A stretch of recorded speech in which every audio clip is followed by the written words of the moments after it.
ये हमारी first class है, ठीक है, जिसमें हम पहली बात तो क्लास 12th इकोनॉमिक्स का मैक्रो इकोनॉमिक्स का आपका चैप्टर है राष्ट्रीय आय और इसके संबंधित समग्र, ठीक है, इंग्लिश में इसको बोलते हैं नेशनल इनकम, राष्ट्रीय आय को national income and related aggregates, ठीक है।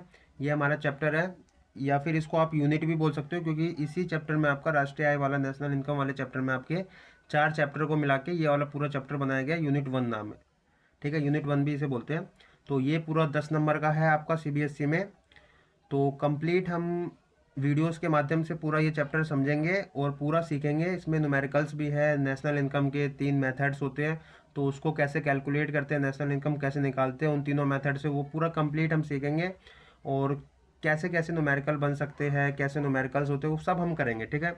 इसका एक भी टॉपिक, एक भी कॉन्सेप्ट हम नहीं छोड़ेंगे, सब कुछ समझाऊंगा, बस मेरे साथ बने रहना, ठीक है। तो ये हमारा फर्स्ट वीडियो है पहली बात तो, एंड इसमें हम थोड़ी थोड़ी बेसिक चीज़ें कवर करेंगे। तो सबसे पहले तो आपको पता है चैप्टर आपका क्या है, राष्ट्रीय आय, ठीक है। एंड उससे भी पहले आप देखोगे तो आपका मैक्रो इकोनॉमिक्स, ठीक है, मैक्रो इकोनॉमिक्स का आपका नेशनल इनकम चैप्टर है। तो मैक्रो इकोनॉमिक्स होता क्या है, पहले इसको समझो आप। मैक्रो इकोनॉमिक्स मीन आपका मैक्रो लेवल पे आपको इकोनॉमिक्स पढ़नी है, मैक्रो मतलब बड़ा, ठीक है। आप इससे पहले 11th में क्या पढ़ते थे, micro economics. Micro economics mean कि माइक्रो लेवल पे मतलब छोटे लेवल पे आप पढ़ते थे, उसमें इंडिविजुअल आप चीज़ें स्टडी करते थे इकोनॉमिक्स की, जैसे आप इंडिविजुअल लोगों को आप स्टडी करते थे, मतलब लोगों के बिहेवियर को, कंज्यूमर बिहेवियर को, उनके डिमांड बिहेवियर को, ठीक है, ये सब आप स्टडी करते थे। सप्लाई हो गया, ये सब आप फार्म फार्म का सप्लाई हो गया, तो फार्म लेवल पे, इंडिविजुअल लेवल पे आप बेसिकली सप्लाई वो समझते थे इकोनॉमिक्स को, ठीक है। तो वो आपका माइक्रो इकोनॉमिक्स था, जिसको आप व्यष्टि अर्थशास्त्र भी बोलते थे हिंदी में। तो पूरा ये वीडियो पहली बात तो हिंदी में रहेगा, एंड हिंदी मीडियम वालों स्टूडेंट के लिए ये, तो इंग्लिश मीडियम मीडियम वालों स्टूडेंट के लिए मैं अलग से बनाऊंगा वीडियोस, ठीक है। ये आपका हिंदी मीडियम वाले स्टूडेंट के लिए है, तो हिंदी मीडियम वाले स्टूडेंट देखे, ठीक है। मैक्रो इकोनॉमिक्स क्या है आपका, मैक्रो इकोनॉमिक्स मीन मैंने ये बताया समष्टि अर्थशास्त्र से इंग्लिश में बोलते हैं, ठीक है। समष्टि मतलब पूरे समष्टि लेवल पे, ठीक है। मैक्रो लेवल पे, बड़े लेवल पे, बड़े लेवल पे कैसे होगा, जब हम बात करेंगे अगर नेशनल लेवल पे, ठीक है, जैसे मैं बात कर रहा हूँ नेशनल इनकम की, तो ये क्या इंडिया लेवल पे पूरी इनकम की बात हो रही है ना। हम एक इंडिविजुअल लोगों की इनकम नहीं देख रहे, हम सिर्फ ऐसा नहीं कर रहे कि भाई एक बंदे की कितनी इनकम है, नहीं, हम नेशनल मतलब पूरे देश की इनकम देख रहे हैं, कैसे हम निकालते हैं इसको, एंड कितनी होती है नेशनल इनकम, कैसे हम कैलकुलेट करते हैं, पूरा हम समझेंगे, ठीक है। तो बड़े लेवल पे पहली बात तो इसमें हम चीज़ें समझते हैं। एंड अगर मैं बात कर रहा हूँ बेरोजगारी की, तो बेरोजगारी सिर्फ एक बंदा बेरोजगार नहीं, इंडिया में अगर मैं बात करूँ तो इंडिया में कितने लोग बेरोजगार है उस पर हम स्टडी करेंगे। महंगाई, महंगाई सिर्फ एक वस्तु की महंगाई नहीं, इसमें पूरे कौन कौन सी चीज़ें महंगी है, एंड कितनी महंगाई हर साल बढ़ती है, ये पूरा हम बड़े लेवल पे स्टडी करते हैं इसमें, ठीक है। तो महंगाई हो गया, बेरोजगारी हो गया, बड़े बड़े मुद्दे, गरीबी हो गया, एंड तुम्हारा नेशनल इनकम, एंड सरकारी बजट, गवर्नमेंट कैसे अपना बजट बनाती है, तो वो बड़े लेवल पे है, तो उसको हम स्टडी करते हैं। एक इंडिविजुअल कैसे बजट बनाता है वो हमने माइक्रो में समझा था। एंड बड़े लेवल पे कैसे स्टडी करेंगे, अगर हम गवर्नमेंट का स्टडी कर रहे हैं, गवर्नमेंट बजट कैसे बनाती है, तो वो हमारा नेशनल इनकम में, मतलब सॉरी मैक्रो में आ गया आपका, है ना। एंड मैं बात कर रहा हूँ balance of payment. Balance of payment मतलब आपका भुगतान बात कर रहे हो। बैलेंस ऑफ पेमेंट में आप क्या बात करते हो, जैसे कि हमारे देश से कितना माल मतलब दूसरे देश में जा रहा है, कैसे ट्रेड होता है दूसरे देशों के साथ, कैसे हम इंपोर्ट करते हैं, दूसरे देश से माल लाने को इंपोर्ट बोलते हैं, तो कैसे हम इंपोर्ट करते हैं, कैसे एक्सपोर्ट करते हैं, वो सारी चीज़ें बड़े लेवल पे, ठीक है। तो ये सब आपका मैक्रो इकोनॉमिक्स का टॉपिक है। बैंकिंग की बात कर रहा हूँ मैं, एक आपका चैप्टर है इसी में, मुद्रा एंड बैंकिंग। तो मुद्रा, बैंकिंग, ये पूरे आप बैंक के सिस्टम को समझते हो, तो ये सारा आपका मैक्रो इकोनॉमिक्स का टॉपिक होता है, ओके। एंड इसी में एक चैप्टर आपका है आय और रोजगार का सिद्धांत। तो इसमें पूरा आप समझोगे इनकम जो है आपकी, इनकम कैसे काम करती है, रोजगार कैसे काम करता है, एंड उसके कौन कौन से कॉन्सेप्ट है, सब कुछ आप समझोगे इसमें, ठीक है। तो ये सारा मैक्रो इकोनॉमिक्स का टॉपिक होता है। और भी आगे चल के आप जब हायर स्टडी करते हो तो उसमें आपके मैक्रो इकोनॉमिक्स के टॉपिक और ज़्यादा ब्रॉड हो जाते हैं, और ज़्यादा आपके बहुत सारे बड़े बड़े टॉपिक्स आपको देखने को मिलते हैं, बड़ी बड़ी सिचुएशंस आपको देखने को मिलती है। तो बट आपका 12th में ज़्यादा नहीं दिया गया है, ठीक है। पहली बात तो 12th में आपके 5 ही चैप्टर हैं, 5 यूनिट है बेसिकली।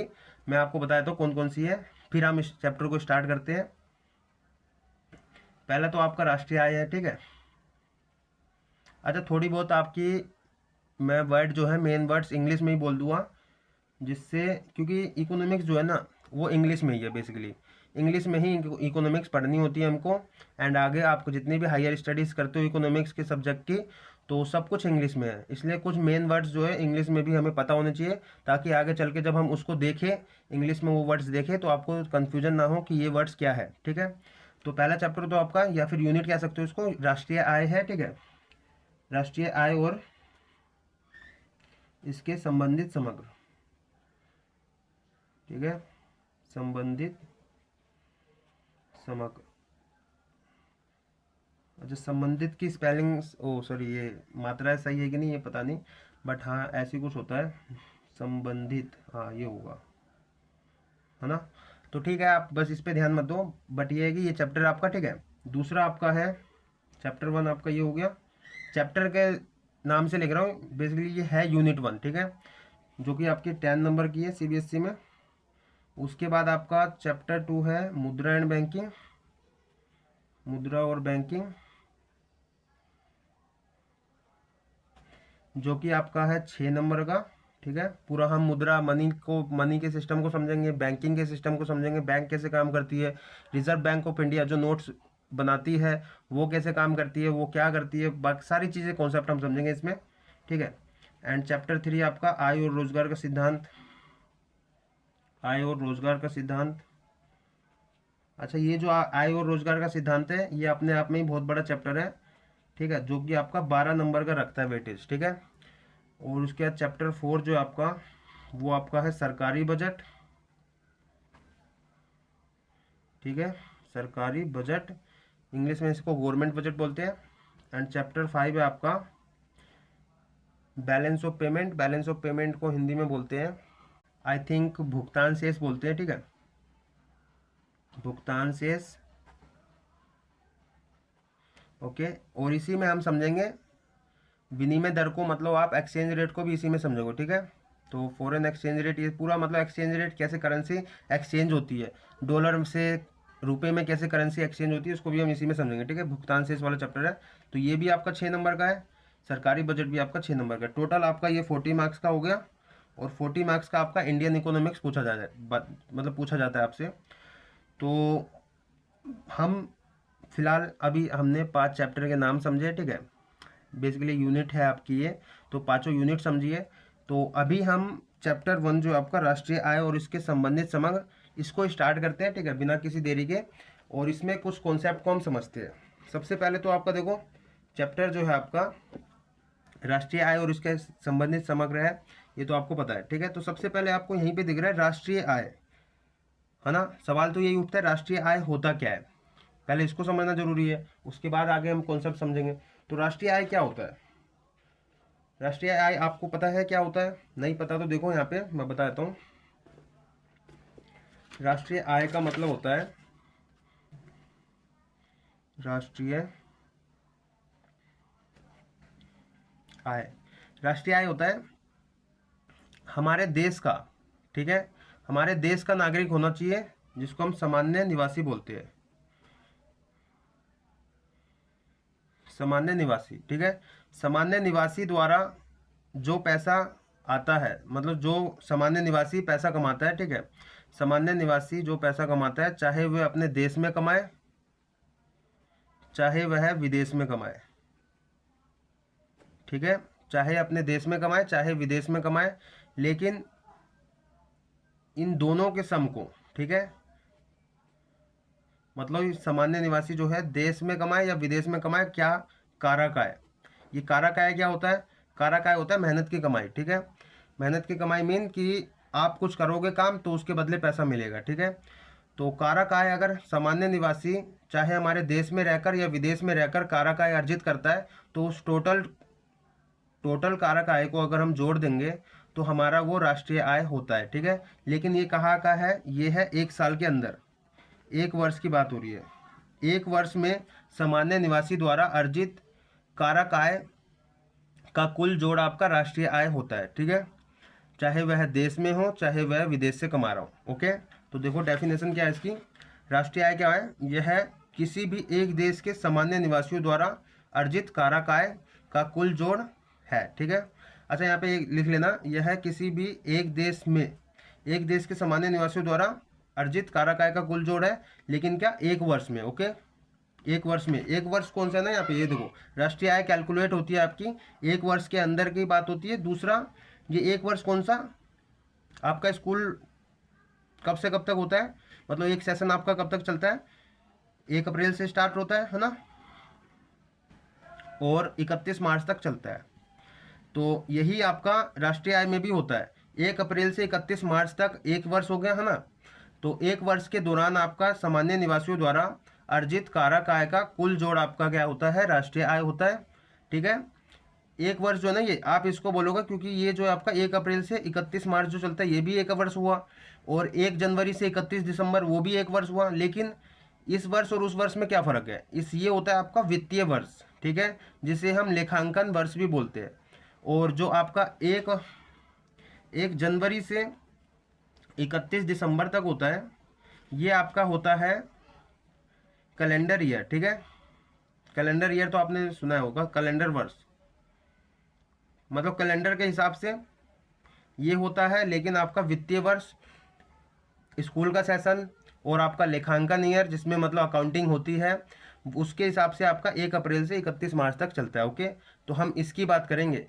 एक लेखांकन वर्ष बोलो या एक वित्तीय वर्ष के दौरान सामान्य निवासियों द्वारा अर्जित कारक आय का कुल जोड़ आपका राष्ट्रीय आय होता है। ओके, इतना समझ आया। देखो डेफिनेशन क्या बोल रही है आपकी, यदि किसी भी एक देश के सामान्य निवासियों द्वारा अर्जित कारक आय का कुल जोड़ कारक वो है राष्ट्रीय आय। ठीक है, कारक आय मैंने बता ही दिया हूँ आपको, मेहनत की कमाई, कुछ करोगे, कोई सर्विस दोगे, कोई काम करोगे, उसके बदले जो पैसा मिलता है, इनकम मिलता है, वो आपका कारक आय होता है। ओके, यहाँ पे देखो मैंने लिख भी दिया हूँ, जिसमें चाहे सामान्य निवासी विदेश में रहकर कारक आय अर्जित करें या अपने देश में रहकर कारक आय अर्जित करें। मतलब विदेश में जाए, हमारे देश का निवासी, विदेश में ही बहुत सारे लोग हैं ना हमारे देश के, तो वो विदेश में रहकर कमाए या देश में रहकर कमाए, दोनों कारक आय का अगर हम जोड़ देंगे तो हमारा राष्ट्रीय आय होता है। ओके, तो ये बात यही है बस, तो दोनों राष्ट्रीय आय में शामिल किया जाता है। ओके, अच्छा कारक आय तो हमने समझ लिया है ना। एक होता है हमारा घरेलू आय, कारक आय भी है और एक है हमारा घरेलू आय। घरेलू आय क्या है भाई, दो टॉपिक होते हैं इसमें, एक हमारा होता है घरेलू आय, राष्ट्रीय आय, और एक घरेलू आय। ठीक है, तो घरेलू आय क्या है भाई, घरेलू आय है देश की सीमा के अंदर, मतलब देश के अंदर। यहाँ पे हमने देश की बात नहीं करी थी, यहाँ पे सामान्य निवासी चाहे देश में रहे चाहे विदेश में रहे, बस कारक आय अर्जित करे तो वो आपका एक वर्ष के दौरान वो हमारा राष्ट्रीय आय होता है ना। लेकिन यहाँ पे क्या है, घरेलू आय में एक वर्ष के दौरान, एक वर्ष में, कौन सा वर्ष, वो भी एक वित्तीय वर्ष में बोल सकते हो या फिर एक लेखांकन वर्ष में बोल सकते हो, दोनों की बात बराबर है। ठीक है, एक वित्तीय वर्ष में देश के भीतर, ठीक है, देश के भीतर या इसको बोलते हैं देश के अंदर, देश की सीमा के अंदर, ठीक है, अर्जित कारक आय, अर्जित कारक आय, कारक आय का कुल जोड़ ही आपका क्या है इसमें, घरेलू आय, कुल जोड़ इसका घरेलू आय। ओके, अच्छा यहाँ पे मैंने देखो कुछ डिफरेंस दिख रहा है आपको दोनों में। यहाँ पे मैंने बात करा देश के भीतर, एक वित्तीय वर्ष में देश के भीतर अर्जित कारक आय, मतलब देश के भीतर अगर चाहे विदेशी ही क्यों ना हो, कोई विदेश से आकर हमारे देश में क्यों ना कमा रहा हो, वो भी पैसा आपका घरेलू आय में शामिल होता है। बट यहाँ पे मैंने विदेश की बात नहीं करी, विदेश मतलब हमारे देश का निवासी अगर विदेश में रहकर कमाता है तो वो घरेलू आय में शामिल नहीं होता। बट यहाँ पे क्या था, एक सामान्य निवासी द्वारा एक वर्ष में देश में रहकर कमाए या विदेश में रहकर कमाए कारक आय, वो हमारा राष्ट्रीय आय में शामिल होता है। बट यहाँ पे मैंने विदेशी की बात नहीं करी, विदेशी हमारे देश में रहकर कमा रहा है, वो कारक आय, वो राष्ट्रीय आय में शामिल नहीं होगा। ओके, तो बस यही दोनों में डिफरेंस है। यहाँ पे बात होती है घरेलू, देश के अंदर चाहे विदेशी कमाए चाहे देशी कमाए, उन सभी का कारक आय का जोड़ आपका घरेलू आय होता है। और यहाँ पे आपका सामान्य निवासी द्वारा चाहे देश में कमाए चाहे विदेश में कमाए कारक आय, उसका जोड़ आपका राष्ट्रीय आय होता है। ओके, तो ये दोनों आप समझ गए। डेफिनेशन क्या है इसकी, घरेलू आय की, देखो यह देश की घरेलू सीमा के अंदर अर्जित कारक आय का कुल जोड़ है। ठीक है, घरेलू सीमा के अंदर, एक वर्ष में घरेलू सीमा के अंदर, यहाँ पे मैंने एक वर्ष लिखना भूल गया, तो एक वर्ष के दौरान आप लिख सकते हो, एक वर्ष या फिर एक वित्तीय वर्ष के दौरान घरेलू सीमा के अंदर अर्जित कारक आय का कुल जोड़ है, चाहे वह देश के सामान्य निवासियों द्वारा या विदेश से आए विदेशियों द्वारा अर्जित की गई हो, है ना। बस देश के अंदर कमानी चाहिए, मगर देश के अंदर अर्जित कारक आय का कुल जोड़ होना चाहिए, बस। ठीक है, यही डिफरेंस था। अब उम्मीद है कि आप समझ गए होंगे। देखो यहाँ पे दो वर्ड आए हमारे पास, दो वर्ड कह सकते हो या एक वर्ड कह सकते हो, बट ये तो आया है जो कि आपको कंफ्यूजन दे सकता है, वो है आय। आय क्या? कारक आय। ठीक है, कारक आय हमने समझा। दूसरा हमारा होता है हस्तांतरण आय। कारक आय तो हमने समझ लिया, यहाँ पे देश के वो जो है राष्ट्रीय आय में और घरेलू आय में कारक आय की बात हो रही थी कि कारक आय अर्जित जो होगी उसका टोटल जोड़ है। ये हस्तांतरण आय क्या है भाई? हस्तांतरण आय होता है आपका फ्री की कमाई। कारक आय होती है आपकी मेहनत की कमाई। मतलब मेहनत की कमाई को हम देश के राष्ट्रीय आय में शामिल करते हैं, घरेलू आय में शामिल करते हैं, बट फ्री की कमाई को कहीं शामिल नहीं करते। क्यों नहीं शामिल करते? क्योंकि ये फ्री की कमाई होती क्या है? ये होती है भाई, आपको फ्री में क्या मिल सकता है? आप कुछ सर्विस नहीं देते, कुछ काम नहीं करते किसी के लिए, बट आपको पैसा मिल जाता है या कुछ ना कुछ मिल जाता है। इसलिए इसको घरेलू घरेलू आय में शामिल नहीं करते या राष्ट्रीय आय में शामिल नहीं करते। तो देखो, पहली बात तो कारक आय क्या होता है आपका? इंग्लिश में इसको बोलते हैं हम फैक्टर इनकम, और हस्तांतरण आय को बोलते हैं हम ट्रांसफर इनकम। ओके, इसमें डिफरेंस भी पूछ लेता है। तो फैक्टर इनकम जो आपका कारक आय जो है वो होता है टू साइडेड। कोई काम करोगे तभी आपको इनकम मिलेगी। और ये जो है आपका हस्तांतरण आय, जिसे हम ट्रांसफर इनकम बोलते हैं, ये हमारी होती है फ्री की कमाई, वन साइडेड होती है। मतलब आप कुछ नहीं करोगे तो भी आपको मिलेगी। क्या क्या मिल सकता है आपको? आप जा रहे हो रास्ते में, आपको रास्ते में 500 का नोट पा गया, क्या आपने कुछ काम करा इसके लिए? नहीं, बट आपको 500 रुपये तो मिल गए, है ना। तो ये हमारी क्या? फ्री की कमाई हो गई। तो ये हमारा राष्ट्रीय आय में शामिल नहीं होता है। हस्तांतरण आय को राष्ट्रीय आय में शामिल नहीं करते। ठीक है, तो और क्या क्या भाई आपको फ्री में मिल सकता है? गिफ्ट मिल जाते हैं कभी कभी फ्री में, है ना। डोनेशन मिल जाता है। बर्थडे में तो आपको पता ही है गिफ्ट तो मिलते ही है। तो बर्थडे हो गया, डोनेशन, ओ सॉरी, गिफ्ट हो गया, डोनेशन हो गया, सब्सिडी। गवर्नमेंट जो है ना बिजनेस को सब्सिडी भी देती है। और आपने सुना होगा या फिर आपको मिला भी होगा, बिजली बिल दिल्ली में आता है ना। तो 200 यूनिट पे गवर्नमेंट जो है सब्सिडी जो है 100% दे देती है। मतलब 200 यूनिट से कम जिसने बिजली यूज़ करी है उसको पूरा उसका बिजली माफ़ हो जाता है। कैसे होता है बिजली माफ़? क्योंकि वो गवर्नमेंट सारे जितने भी बिजली आता है उसका बिजली बिल, उस पर सारे के सारे सब्सिडी देती है। सब्सिडी मतलब उसका सारा पैसा गवर्नमेंट पे कर देती है। तो ये हमारा सब्सिडी भी, हमने कुछ मेहनत तो नहीं करी उसके लिए, बट हमें रिटर्न मिला, पैसा मिला, है ना। तो ये सब्सिडी भी हमारा फ्री की कमाई है। पॉकेट मनी जो आपको घर पे कभी कोई 5 रुपये मिल जाते हैं। 5 रुपये तो आजकल नहीं मिलते हैं, क्योंकि आजकल बच्चे भी, पता है आपको, थोड़े स्टैंडर्ड हो गए हैं। बच्चे ही बोलते हैं 5 रुपये तो नहीं लूँगा, 10 से शुरुआत होगी अब तो 10 रुपये से शुरुआत होती है। मतलब 10 रुपये, 20 रुपये, 50 रुपये घर से लेते रहते हैं। तो वो क्या है? Pocket money. बट उसके लिए कुछ क्या पापा के लिए काम करते हो? नहीं करते। तो वो फिर भी आपको मिलती है। तो ये भी आपका क्या है? हस्तांतरण आय, है ना। और सोचो, लॉटरी, लॉटरी लग गई आपकी, ठीक है। क्या आपने लॉटरी के लिए कोई मेहनत करी? हाँ, आप बोलोगे कि मैंने तो 5 रुपये की लॉटरी खरीदी, मैंने 100 रुपये की लॉटरी खरीदी। नहीं, वो मेहनत नहीं है, ठीक है। वो तो आपने लक आजमाने के लिए अपना कर दिया था। तो लॉटरी इनकम हो गया। स्कॉलरशिप, कई बच्चे बोलते हैं कि स्कॉलरशिप के लिए मैंने तो मेहनत करी थी, पढ़ाई करी थी, फिर जाके मेरे को स्कॉलरशिप मिली। नहीं, स्कॉलरशिप आपका हस्तांतरण आय इसलिए है क्योंकि आपका स्कॉलरशिप जो है, कभी कभी आपने देखा सुना भी होगा, जो बैकग्राउंड, जिनका फाइनेंशियल बैकग्राउंड लो होता है उनको भी स्कॉलरशिप मिलती है। गवर्नमेंट स्कॉलरशिप देती है बच्चों को पढ़ने के लिए। तो क्या बच्चे कुछ करते हैं, बट फिर भी गवर्नमेंट स्कॉलरशिप दे रही है। क्यों? क्योंकि बच्चे को पढ़ाना है, गवर्नमेंट की जिम्मेदारी। ठीक है, तो वो भी आपका हस्तांतरण आय है। ओल्ड एज पेंशन होता है ना कि जो बुजुर्ग है 60 साल से ऊपर, 70 साल से ऊपर, वो ओल्ड एज हो जाते हैं तो उनको पेंशन मिलती है। ये भी फ्री की कमाई है, ठीक है। और भी बहुत सारी चीज़ें हो सकती है, बाकी हम बात नहीं करेंगे। यहाँ पे देखो, कारक आय को हम राष्ट्रीय आय में शामिल करते हैं, घरेलू आय में शामिल करते हैं, ये ध्यान रखना, ठीक है। इसको हम कहीं शामिल नहीं करते, राष्ट्रीय आय में शामिल नहीं करते। एंड इसमें देखो एग्जाम्पल क्या आपका कारक आय में? रेंट। आपने ज़मीन खरीदी, उस पर रेंट मिल रहा है। तो ज़मीन क्या फ्री में खरीद ली ऐसी? मतलब कोई फ्री में ज़मीन दे रहा था? नहीं, आपने पहले उसको पैसा दिया होगा ना ज़मीन खरीदने का। मतलब पैसा कहाँ से आया? पैसा कहीं ना कहीं से मेहनत से ही आया होगा। तो आपने रेंट, फिर उस पर आपको ज़मीन पे मिल रहा है, तो ये रेंट आपका कारक आय है। इंटरेस्ट हो गया, आपने बिजनेस चालू करा, कैपिटल लगाया होगा, कुछ ना कुछ तो पैसा लगाया होगा बिजनेस में, तो उस पर इंटरेस्ट मिलता है। आपने किसी को लोन पे, मतलब ब्याज पे पैसा दिया, तो उस पर ब्याज मिल रहा है। तो वो सब भी तो कहीं ना कहीं भाई आपने कुछ करा तभी तो मिल रहा है, तो इंटरेस्ट आपको मिला, ये भी आपका हस्तांतरण कारक आय है। प्रॉफिट, आपने बिजनेस चालू करा, उसमें आपने दबा के काम करा और फिर उस पर आपको रिटर्न मिल रहा है, प्रॉफिट मिल रहा है, तो वो भी आपका क्या है? काराकाय। ट्यूशन फीस हो गया, भाई मैं पढ़ाया हूँ, ठीक है, ट्यूशन में मैंने पढ़ाया, पूरा महीना भर पढ़ाया, एंड क्या मुझे मेहनत के पैसे नहीं मिलेंगे? मिलेंगे, है ना। तो वो भी आपका क्या हो गया? काराकाय। और सोचो जहाँ जहाँ आप मेहनत कर सकते हो, सैलरी, आप महीने में सैलरी मिलती है, वो आपका हो गया रिटायरमेंट पेंशन। रिटायरमेंट के दौरान, रिटायरमेंट होने के बाद आपको जो पेंशन मिलती है, मतलब रिटायरमेंट जब आप हुए, रिटायर हुए, गवर्नमेंट एम्प्लॉय को ज़्यादा होता है ये, फॉर्मल सेक्टर में ये ज़्यादा होता है, फॉर्मल सेक्टर होता है जहाँ पे आपको सिक्योरिटी मिलती है, जहाँ पे आपको आपका एक एक चीज़ का ख्याल रखा जाता है, मतलब आपका हेल्थ इंश्योरेंस, लाइफ इंश्योरेंस, और आपको ओल्ड एज, मतलब ओल्ड एज सॉरी, रिटायरमेंट पे आपको पेंशन मिलती है, ये सब आपको क्या फॉर्मल सेक्टर में सिक्योरिटी मिलती है। लेकिन इनफॉर्मल क्या सेक्टर होता है जहाँ पे ये सब कुछ नहीं मिलता, जैसे मजदूर हो गए, ये सब क्या आपके इनफॉर्मल सेक्टर है। ठेले वाले हो गए, ये इनफॉर्मल सेक्टर में आते हैं, क्योंकि यहाँ पे इनको कुछ नहीं मिलता सिक्योरिटी, ये तो बस जैसे तैसे अपना पैसा एंड अर्न कर रहे होते हैं, कमा रहे होते हैं जैसे तैसे, ठीक है। ये बूढ़े हो जाएंगे तो इनको कुछ नहीं मिलेगा, रिटायरमेंट पेंशन वेंशन नहीं मिलेगा। तो गवर्नमेंट एम्प्लॉय को ज़्यादा मिलता है, तो रिटायरमेंट पेंशन ऐसे नहीं मिलता है, उन्होंने सर्विस करी, 60 साल तक सर्विस करी, फिर उसके बाद इनको पेंशन मिलना शुरू हुआ, ठीक है।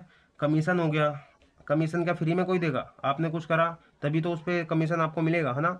कमीशन और भी बहुत सारी चीज़ें हो सकती है, मैंने यहाँ पे बस कुछ चीज़ें लिखवाया हूँ, तो आप जो जो सोच सकते हो जहाँ से आपको मेहनत का लग रहा है कि भाई कुछ करोगे तभी मिलेगा, इसलिए इसको 2 साइडेड बोला गया है। देखो ना, 2 साइडेड है, मतलब कुछ करोगे तभी मिलेगा, ये 1 साइडेड है, कुछ नहीं करोगे तभी मिल जाएगा, ठीक है। तो ये उम्मीद है कि आपको कारक आय और हस्तांतरण आय आप समझ आ गया होगा, एंड इसमें ये भी पता चल गया कि कारक आय को ही हम राष्ट्रीय आय और घरेलू आय में शामिल करते हैं, क्योंकि ये चैप्टर राष्ट्रीय आय पे है, तो मेन ज़्यादा हम राष्ट्रीय आय पे फोकस करेंगे। तो राष्ट्रीय आय में कारक आय को शामिल करते हैं, जिसको हम साधन आय भी बोलते हैं, और हस्तांतरण आय को नहीं शामिल करते। ओके, तो अभी तो फिलहाल हमने क्या क्या समझा, राष्ट्रीय आय और घरेलू आय क्या होता है, और कारक आय और हस्तांतरण आय क्या होता है। ओके, एंड अब हम कंटिन्यू करते हैं थोड़ा आगे। एक हमारा होता है अर्थव्यवस्था के 4 स्तर, जिसको हम बोलते हैं इकोनॉमी के 4 स्टेजेस, ठीक है, 4 सेक्टर, सॉरी स्तर मतलब सेक्टर भी बोल सकते हो, ठीक है। तो समष्टि स्तर पर, मतलब मैक्रो लेवल पर आपके इकोनॉमी के कौन कौन से सेक्टर्स है, इसको समझते हैं। ये इंपॉर्टेंट है क्योंकि यहीं से आपको आगे बेस तैयार होगा, और यहीं से आप इसमें सर्कुलर फ्लो ऑफ इनकम वाला एक कॉन्सेप्ट है, जिसको हम आय का चक्रीय प्रभाव बोलते हैं, उसको भी समझ पाओगे। तो ये कौन कौन से सेक्टर है? पहला हमारा होता है परिवार क्षेत्र, ठीक है। मैं चारों सेक्टर पहले बता देता हूँ आपको। तो 4 सेक्टर लिखता हूँ मैं यहाँ पे अर्थव्यवस्था के। थोड़ा वीडियो मैं लंबा कर दूँ इसको, ताकि आपको एक ही वीडियो में कुछ ज़्यादा चीज़ें समझ आ जाए, इसलिए, ठीक है।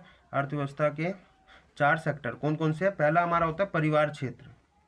परिवार क्षेत्र क्या है भाई?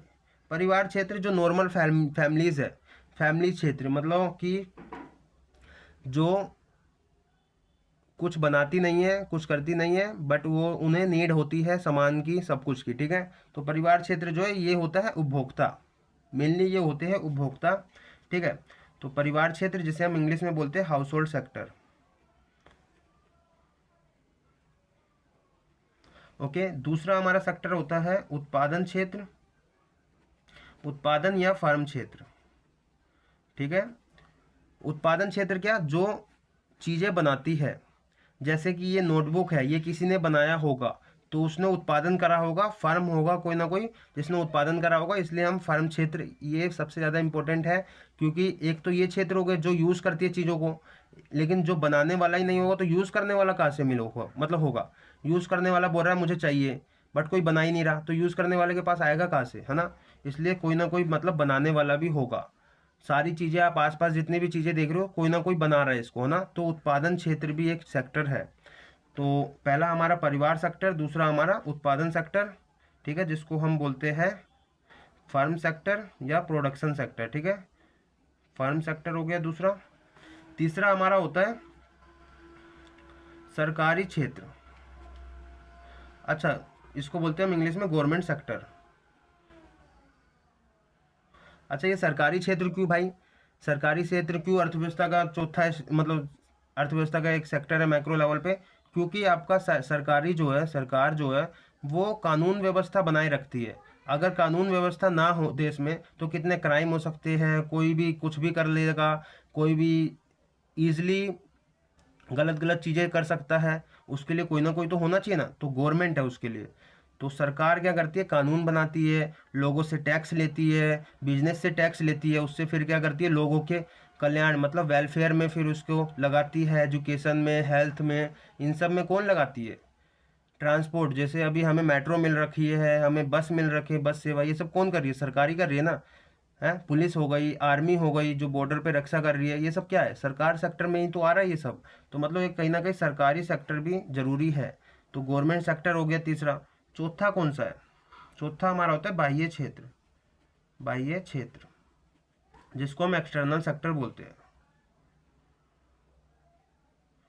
अच्छा, बाह्य क्षेत्र में क्या होता है, बाह्य क्षेत्र में जैसे कि आप देश में बहुत सारी चीज़ें बना रहे हो आप, ठीक है, बट अगर उसे दूसरे देश में नहीं बेच रहे, बस अपने देश में ही रख रहे हो कि भाई मैं तो बस अपना ही घर चलाऊंगा, दूसरे का नहीं सोचूंगा, तो क्या हमारी कमाई ज़्यादा होगी। अगर मैं दूसरे देश में भी बेचता हूँ तो क्या कमाई बढ़ेगी, नहीं बढ़ेगी ना।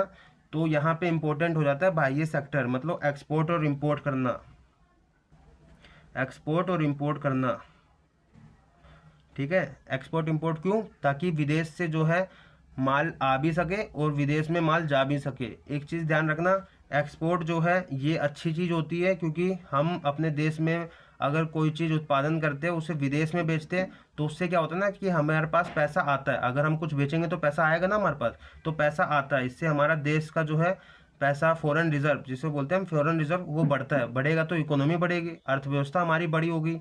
बट इम्पोर्ट क्या होता है, इम्पोर्ट मतलब होता है, अच्छा ये मैं लिख देता हूँ हिंदी में, आयात निर्यात, ठीक है।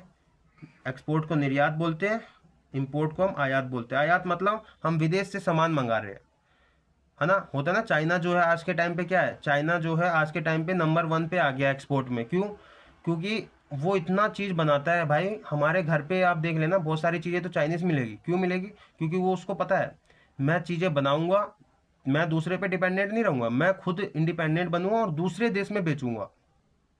जिससे क्या होगा, मेरे पास विदेशी पैसा आएगा, विदेशी पैसा आएगा तो मेरी इकोनॉमी बड़ी होगी।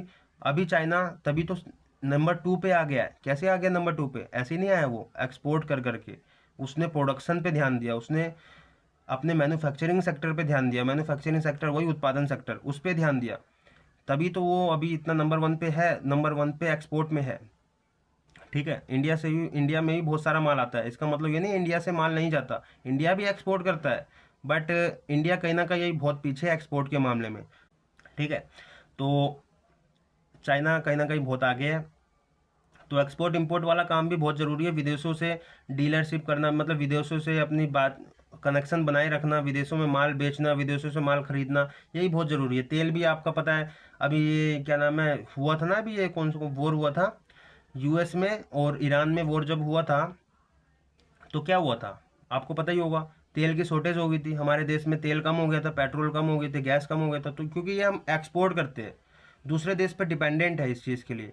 अगर हम वही चीज़, इंडिपेंडेंट तो हो नहीं सकते, क्योंकि भाई नेचुरल रिसोर्स है, जिसके पास ज़्यादा होगा उसका फ़ायदा होगा, तो हमें एक्सपोर्ट इंपोर्ट करना ही पड़ेगा, आयात करना ही पड़ेगा, है ना।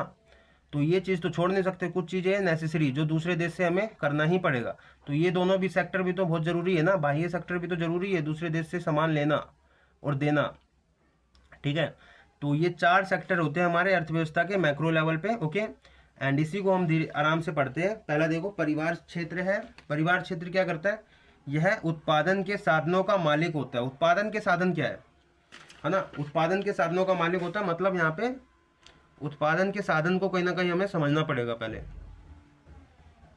उत्पादन के साधन, इसको हम बोलते हैं factor of production, factor of production, ठीक है। ये उत्पादन के साधन हमारे होते हैं। जैसे आपके पास जमीन है जिसको हम भूमि बोलते हैं, ठीक है, इंग्लिश में लैंड बोलते हैं। लेबर हो गया, लैंड, लेबर, कैपिटल, ठीक है। ये तीनों चीज़ जो है ये होते हैं उत्पादन के साधन। एक आप ले सकते हो एंटरप्रेन्योर भी ले सकते हो, ठीक है। एंटरप्रेन्योर क्या, जो हमारा बिजनेसमैन होता है, जो हमारा उद्यमी होता है, ठीक है। ये 4 जो है ये परिवार सेक्टर से ही जाते हैं, ये परिवार क्षेत्र से ही ये जाते हैं फर्म क्षेत्र के पास, ओके। कैसे, लैंड जो है ये परिवार क्षेत्र के पास होता है, वो देता है फर्म सेक्टर को ताकि आप उत्पादन करो। लेबर जो है, ये लेबर क्या कौन है, लोग ही तो है लेबर, लोग लेबर है, तो ये कहीं ना कहीं क्या है, परिवार सेक्टर से ही जा रहा है। कैपिटल क्या है? कैपिटल भाई लोग पैसा लगाएंगे, बिजनेस करेंगे तो पैसा तो लगाना ही पड़ेगा, तो कैपिटल कहीं ना कहीं स्टार्टिंग में लगाना पड़ेगा, है ना। तो ये भी हाँ लोग ही देगा, परिवार सेक्टर ही देगा, एंटरप्रेन्योर भी परिवार सेक्टर से ही जाएगा, ठीक है। तो ये क्या है? उत्पादन के साधन, इन सब का मालिक कौन होता है? परिवार सेक्टर होता है, ठीक है, परिवार क्षेत्र होता है। तो ये क्या होता है? उत्पादन के साधनों का मालिक होता है, यह है फर्म या उत्पादन, ठीक है। फर्म सेक्टर को क्या करता है? फर्म क्षेत्र को अपनी संसाधन सेवाएं, अपनी संसाधन सेवाएं मैंने बता ही दिया हूँ, लैंड लेबर कैपिटल, ठीक है। या फर्म सेक्टर को क्या अपनी संसाधन सेवाएं लैंड लेबर कैपिटल प्रदान करता है। फर्म सेक्टर को मैंने बोला ये सब चीजें जो है फर्म सेक्टर को देता है, तो लैंड लेबर कैपिटल प्रदान करता है और बदले में क्या लेता है? संसाधित भुगतान। ऐसे ही नहीं देता कोई फ्री में कुछ भी। तो इन सब पे लैंड पे क्या मिलेगा हमको? लैंड पे मिलेगा रेंट भाई। लेबर पे क्या मिलेगा? मजदूरी मिलेगी ना, जिसे हम इंग्लिश में बोलते हैं वेजिस। कैपिटल पे क्या मिलेगा? कैपिटल ऐसे ही थोड़ी लगेगा, कैपिटल पे इंटरेस्ट मिलता है, ब्याज मिलता है, ठीक है। और एंटरप्रेन्योर को क्या मिलता है? प्रॉफिट मिलता है। तो इस पे क्या बदले में क्या करता है? परिवार क्षेत्र ये सब चीजें लेता है, ठीक है। ये दे रहा है तो ये ले भी रहा है, रिटर्न में पैसा ले रहा है, ठीक है। तो रेंट ले रहा है, वेजेस ले रहा है, ब्याज ले रहा है और प्रॉफिट ले रहा है, ठीक है। तो वही मैंने लिखा हूं, और बदले में क्या? संसाधित भुगतान मैंने रेंट, वेजेस, इंटरेस्ट, प्रॉफिट प्रदान करता है, ठीक है। फर्म सेक्टर जो है परिवार क्षेत्र को संसाधित भुगतान प्रदान करता है, ठीक है। ये तो हमने परिवार सेक्टर समझ लिया। दूसरा हम समझते हैं फर्म सेक्टर। फर्म सेक्टर क्या है? फर्म क्षेत्र मतलब यह क्षेत्र उत्पादन के साधनों की सहायता से, जो उत्पादन के साधन इसको मिले उसकी सहायता से क्या करता है? वस्तुओं और सेवाओं का उत्पादन करता है। वस्तु एवं सेवाएं भाई जो बनाने का काम करता है वो कौन करता है? उत्पादन सेक्टर, है ना। उत्पादन सेक्टर ऐसे नहीं करेगा, पहले उसको संसाधन सेवाएं चाहिए होगी, संसाधन सेवाएं वो परिवार क्षेत्र से ले लेता है, परिवार क्षेत्र से लेकर वो वस्तु और सेवाओं का निर्माण कर देता है, बनाई देता है, ठीक है। वस्तु और सेवाओं का उत्पादन करता है। इस क्षेत्र के द्वारा ही अन्य क्षेत्रों को वस्तुओं एवं सेवाओं की पूर्ति मतलब सप्लाई कराई जाती है। मैंने बोला ना परिवार फर्म सेक्टर बनाएगा सब चीजें, और यूज कौन करेगा? यूज तो परिवार सेक्टर करेगा, सरकारी क्षेत्र करेगा, और बाह्य क्षेत्र मतलब बाह्य क्षेत्र में एक्सपोर्ट भी तो होगा, है ना। तो ये किससे हो रहा है? फर्म सेक्टर से, ठीक है। तो यहाँ पे मैंने लिख दिया हूँ इस क्षेत्र द्वारा ही अन्य क्षेत्रों को वस्तु एवं सेवाओं की पूर्ति कराई जाती है। तीसरा मैंने सरकारी क्षेत्र बताया। तो सरकारी क्षेत्र क्या होता है?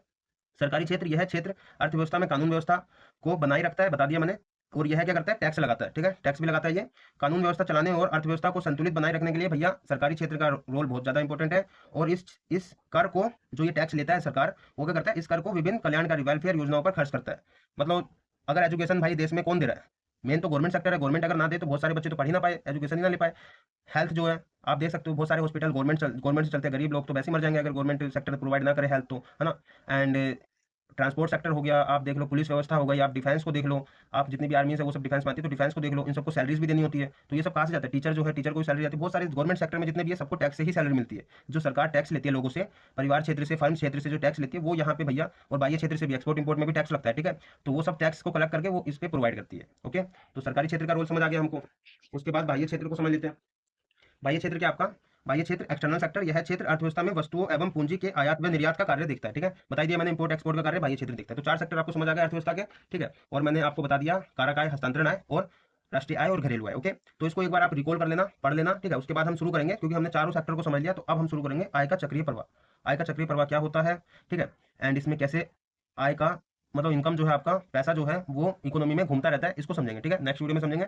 ये वीडियो पूरी कंप्लीट देखना एंड नेक्स्ट वीडियो में बने रहना।